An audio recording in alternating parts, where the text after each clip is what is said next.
Start करते हैं हम लोग यहाँ पर साइंस का एक नया chapter that is metal and non metal. हमें पता है कि we have more than 115 elements. हमारे पास क्या बच्चों टोटल 115 से ज्यादा एलिमेंट्स होते हैं केमिस्ट्री के। केमिस्ट्री के बारे में जब भी हम लोग बात करते हैं तो हम लोग बात करते हैं यहाँ पर केमिकल रिएक्शंस की, हम लोग बात करते हैं केमिकल इक्वेशंस की, हम लोग बात करते हैं केमिकल फार्मूलाज की, केमिकल सिंबल्स की। और ये जितनी भी बातें हम लोग करते हैं, ये सारी की सारी बातें हम लोग करते हैं with respect to the elements. ये सारी बातें हम लोग एलिमेंट्स के रिस्पेक्ट में ही करते हैं। तो हमारे पास टोटल 115 से ज्यादा एलिमेंट्स होते हैं, जिसमें hydrogen, helium, lithium, beryllium, bromine, neon, argon, krypton, xenon, radon, copper, gold, mercury, silver, argentum, bromide, chloride, beryllium, magnesium, calcium, strontium, rubidium, caesium, francium, polyp, lead, nitrous, cadmium, titanium, copper, zinc, nickel, iron, mercury, rhodium, sodium, plutonium, germanium, silicon, arsenic, boron, molybdenum, manganese, tennessine, selenium, ruthenium, titanium, plutonium, lanthanide, actinide, samarium, europium, vanadium, zirconium, neptunium, tennessine और भी बहुत सारे elements होते हैं दोस्तों।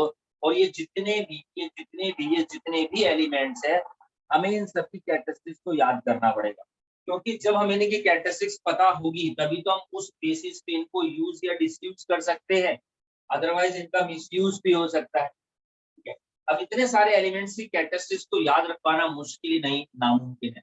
नाम ही याद हो जाए कैरेक्टरिस्टिक्स तो बहुत दूर की बात है। लेकिन इतने सारे एलिमेंट्स की कैरेक्टरिस्टिक्स को याद रख पाना तो मुश्किल तो है, लेकिन एक आसान तरीका है, अगर हम उनको क्लासिफाई करते। हम लोग यहाँ पर इन एलिमेंट्स का क्या करते हैं बच्चों, क्लासिफिकेशन करते हैं। अब मैं आपसे बोलूं कि आप स्क्वांटम की कैरेक्टरिस्टिक्स बताओ, तो हो सकता है आपको ना पता हो, लेकिन अगर मैं आपको बता दूं, अब जब क्लासिफिकेशन किया जाता है तो हमारे पास बच्चे टेबल होती है, जिसको मैं बोलता हूँ यहाँ पर पीरियोडिक टेबल। ठीक है, हमारे पास एक टेबल है जिसको मैंने बोला यहाँ पर पीरियोडिक टेबल। तो उस पीरियोडिक टेबल के अंदर एलिमेंट्स को अरेंज किया जाता है। अब मैं आपसे बोल दूं कि ये मेरा यहाँ पर सेकंड ग्रुप है और यहाँ पर ये फोर्थ पीरियड है, इसका कोई एलिमेंट है, तो बहुत इजीली हम आइडेंटिफाई कर सकते हैं उस एलिमेंट्स की स्पेसिफिक कैरेक्टरिस्टिक को, क्योंकि क्योंकि क्योंकि इस पीरियोडिक टेबल के अनुसार, according to this periodic table, इस तरफ जितने भी एलिमेंट्स है वो लगभग लगभग मेरे पास मेटल्स होते हैं, इधर वाले एलिमेंट्स मेरे पास नॉन मेटल्स है, और कुछ मेटलॉइड्स हमारे पास इधर बीच में है, those are termed as metalloid.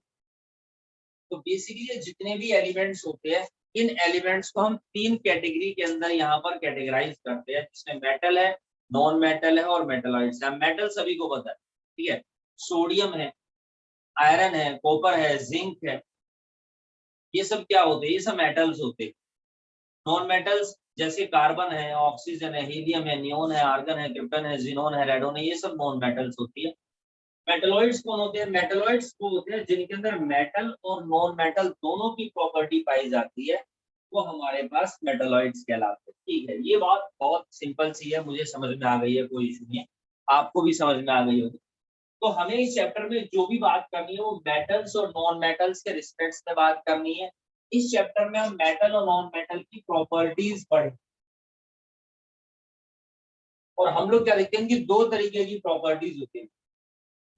एक तो है हमारे पास यहाँ पर फिजिकल प्रॉपर्टी, हम इनकी फिजिकल प्रॉपर्टीज को गो थ्रू करेंगे, और दूसरा है मेरे पास यहाँ पर इनकी केमिकल प्रॉपर्टीज, हम इनकी केमिकल प्रॉपर्टीज को गो थ्रू करेंगे। तो सबसे पहले हम लोग यहाँ पर बात करते हैं मेटल की फिजिकल प्रॉपर्टीज के बारे में। हम यहाँ पर बात करेंगे सबसे पहले मेटल्स के बारे में। ठीक है, देखो जब मैं बात करता हूँ यहाँ पर मेटल्स के बारे में, ठीक है, जब मैं यहाँ पर मेटल्स के बारे में बात करता हूँ, तो मेटल्स किस तरीके के एलिमेंट्स होते हैं बेसिकली। ठीक है, तो सबसे पहले तो मैं आपको बता देता हूँ कि मेटल्स हमारे पास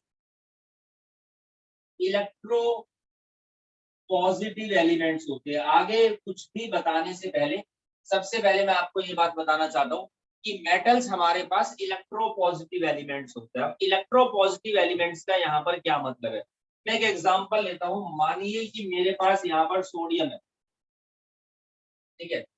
अब आपको पता होना चाहिए कि हर एक एलिमेंट का हर एलिमेंट का एक नंबर होता है जिसको मैं बोलता हूँ एटॉमिक नंबर, ठीक है, और इसी का होता है एक एटॉमिक मास। इसके बारे में बाद में बात करेंगे।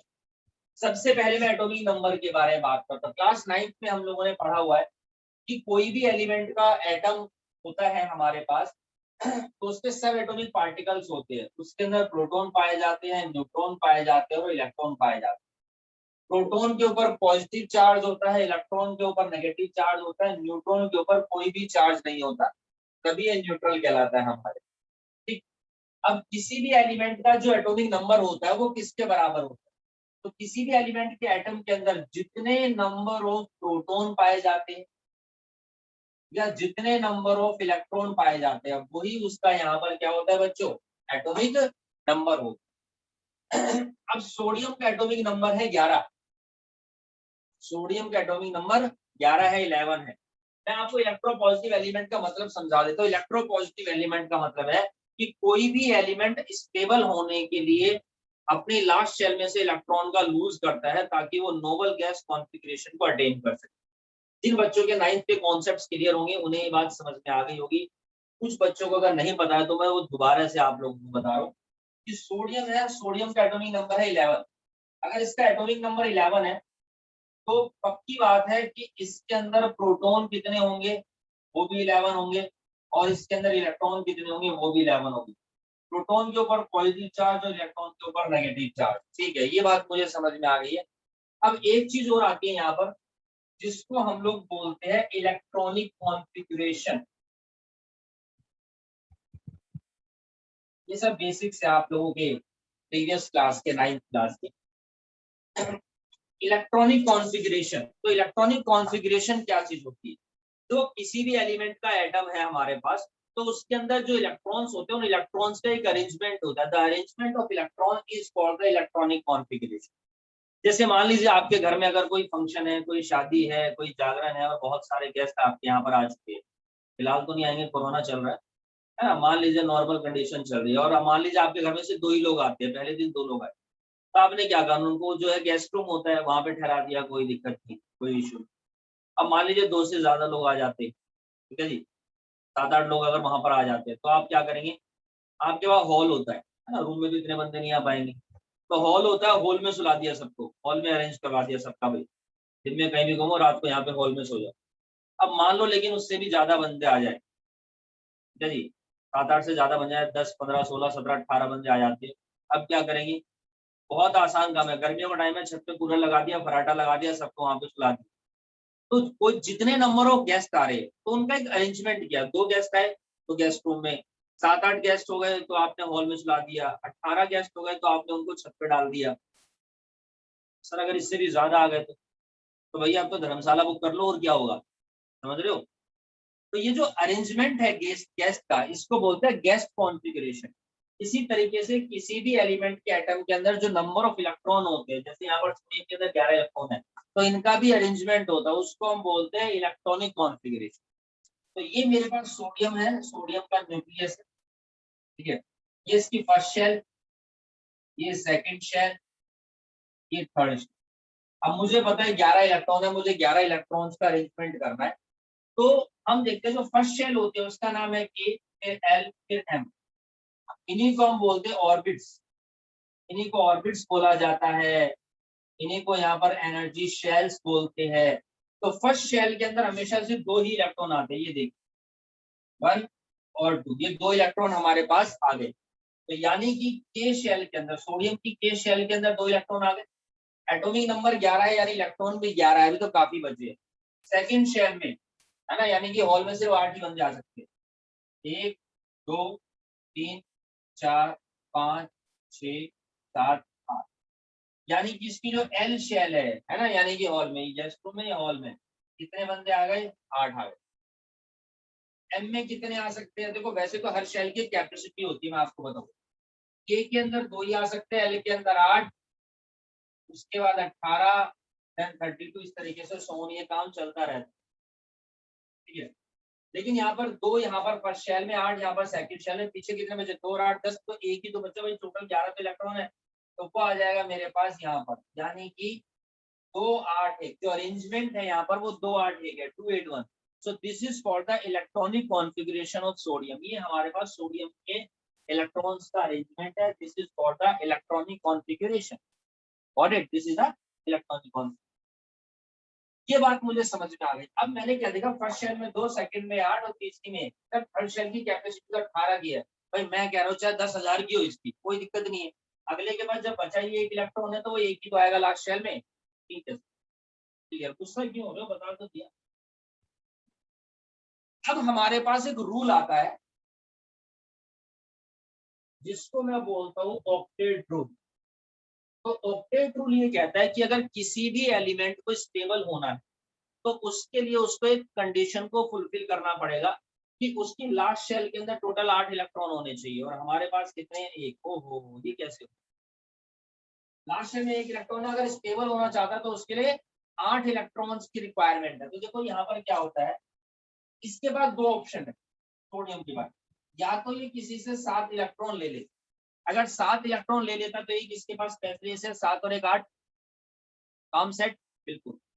या फिर अपना एक इलेक्ट्रॉन किसी को दे दे। सर एक इलेक्ट्रॉन देने से कैसे स्टेबल हो जाएगा? भाई मान लो इसने अपना एक इलेक्ट्रॉन दे दिया, जब दे दिया तो यानी इसकी तीसरी शेल में से एक इलेक्ट्रॉन खत्म, तो तीसरी शेल भी बाय डिफॉल्ट खत्म।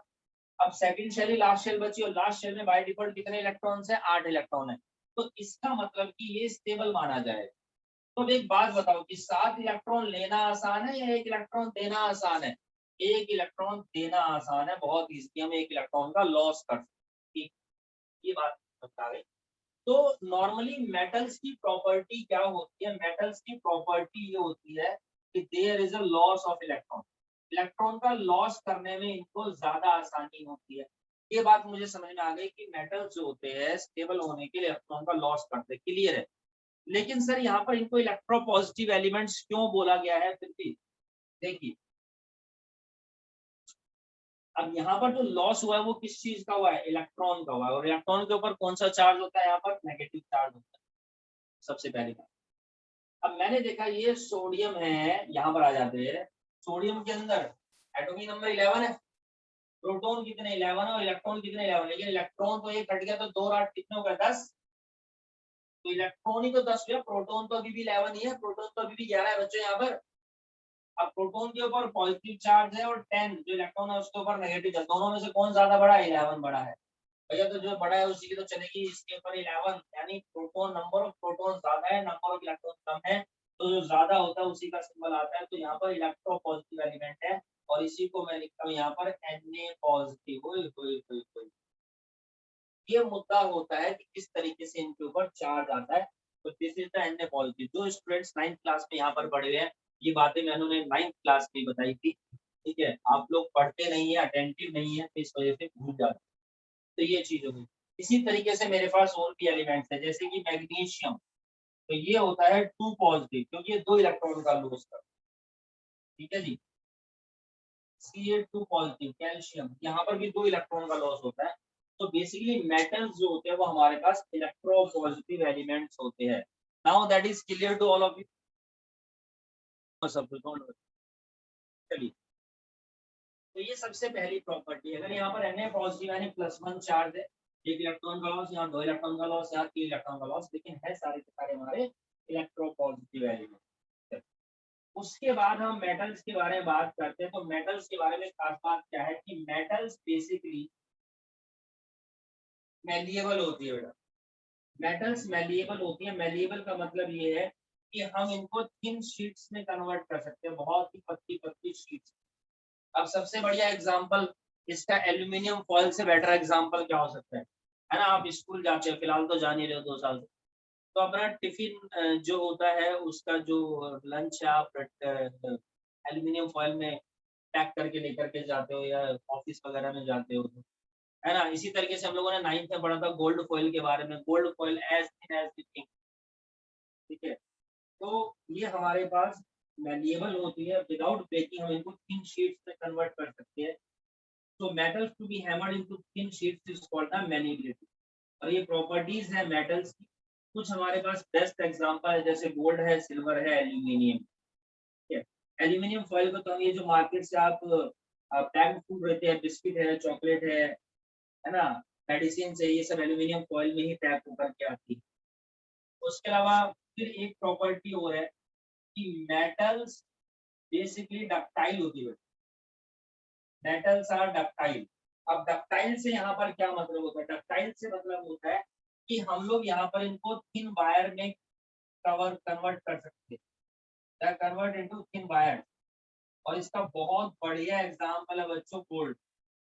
ऐसा बोला जाता है, बोला क्या जाता है, माना भी जाता है और ऐसा है भी कि गोल्ड सबसे ज्यादा मोस्ट डक्टाइल मेटल है। यानी कि अगर हमने 1 ग्राम गोल्ड लिया, अगर हम लोग 1 ग्राम गोल्ड लेते हैं और उसकी मैं वायर बनाता तो मान के चलिए कि 2 किलोमीटर लंबी वायर बन सकती है विदाउट ब्रेकिंग, बिना ब्रेक हुए 2 किलोमीटर लंबी वायर सिर्फ 1 ग्राम गोल्ड। तो आप इमेजिन कर सकते हैं कि कितनी ज्यादा डक्टिलिटी इसके अंदर होती है। उसके अलावा सिल्वर भी बेस्ट डक्टाइल मेटल है हमारे पास। कॉपर की वायर्स होती है, एल्यूमिनियम की वायर्स होती है। तो वायर्स हम लोग यूज करते हैं तो जॉइंट तो होता नहीं कहीं पर, है ना। अगर आप कट मार के जॉइंट लगाए तो बात अलग है, ठीक है। तो ये हमारे पास मोस्ट डक्टाइल होता है। तो मेटल्स की प्रॉपर्टी है मैलिएबल होती है, डक्टाइल होती है, मेटल्स इलेक्ट्रोपॉजिटिव भी होते हैं। उसके अलावा metals are good conductor of heat.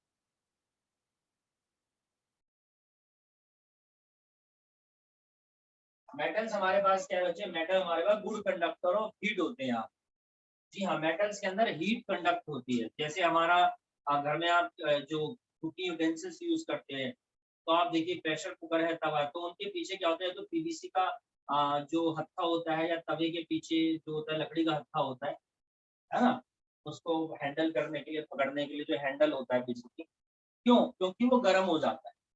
For example मान के चलिए एक स्टैंड है और यहाँ पर एक लोहे की रोड, ठीक है। यहाँ पर हमने क्या लिया जी, लोहे की रोड है और इसको मैंने यहाँ पर इसको क्लैंप से सेट कर रखा है, कोई इशू नहीं। अब हम यहाँ पर क्या करेंगे कि यहाँ पर मैंने कुछ वैक्स चिपका दिया है, देखिएगा, है ना, मोम जो वैक्स होता है, कैंडल वैक्स को यहाँ पर लगा दिया। और मैंने इसको यहाँ पर जो है बर्नर फ्लेम है, ठीक है जी, मैं इसको यहाँ पर हीट करूँ। अब देखिए हीट करने से ये जो वैक्स है पिघल पिघल के नीचे गिर जाएगा, होना भी यही चाहिए। लेकिन हम लोग क्या देखते हैं, थोड़ी देर बाद ये भी धीरे धीरे मेल्ट हो जाएगा और नीचे गिरने लगेगा। अब ये क्यों हो रहा है? क्योंकि यहाँ पर हम देखते हैं जो रोड है, मेटल रोड है मेरे पास, वो यहाँ से हीट हो गई है और ये हीट यहाँ से यहाँ तक पास हो रही है। That's the reason behind it. ये वाला जो कैंडल वैक्स है ये भी हमारे पास मेल्ट हो जाएगा। तो ये एक छोटा सा एक्सपेरिमेंट है to show that metal conduct heat, metal heat को कंडक्ट करती है, ठीक है। Silver metal is the best conductor of heat है और उसके अंदर हाईएस्ट थर्मल कंडक्टिविटी होती है। कॉपर और एल्यूमिनियम भी गुड कंडक्टर ऑफ हीट है।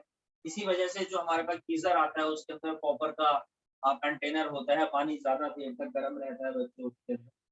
पूरा कंडक्टर ऑफ हीट जो होता है वो हमारे पास लेड होता है, ठीक है। Lead poor conductor of heat है। Mercury is also a poor conductor of heat. ये एक्सेप्शनल केसेस है मेटल्स के, जिनके बारे में हम अलग से बात करेंगे एक्सेप्शनल केसेस के बारे में।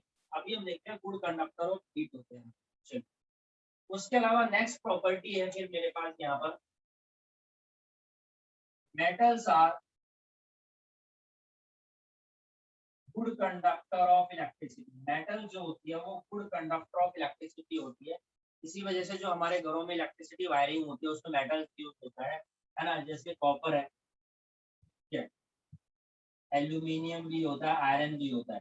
लेकिन एल्यूमिनियम की वायरिंग या आयरन की वायरिंग इतनी अच्छी नहीं मानी जाती, है ना। जैसे मार्केट में आप मान लीजिए अब गर्मी का टाइम है, फैन खराब हो गया, नया फैन लेने गए, भैया एक फैन दिखा दो, कितने का है?